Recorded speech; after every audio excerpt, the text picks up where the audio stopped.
Merhaba arkadaşlar, hoş geldiniz. Yine bir videoda sizlerle beraberim. Bugünkü videomuzun konusu yırtık gömlek tamiri nasıl yapılır? Görmüş olduğunuz gibi gömleğimizin önünde bir yırtık var. Bunu tamir etmeye çalışacağız. Şimdi gömleğimizin tadilatına başlıyoruz.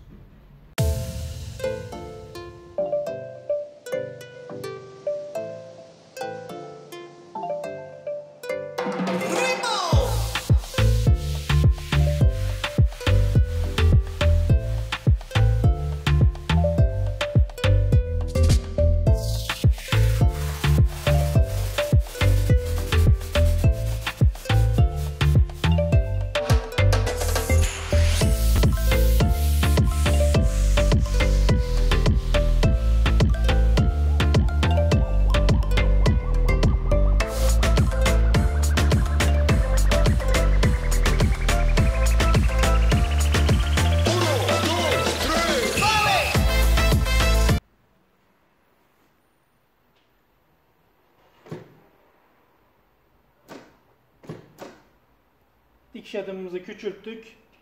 Çımayla burayı kapatacağız.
Evet arkadaşlar, görmüş olduğunuz gibi tadilatımızı bu şekilde sonuçlandırdık.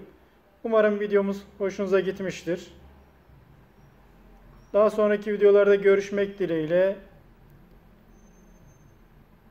Kendinize iyi bakın diyorum. Hoşça kalın.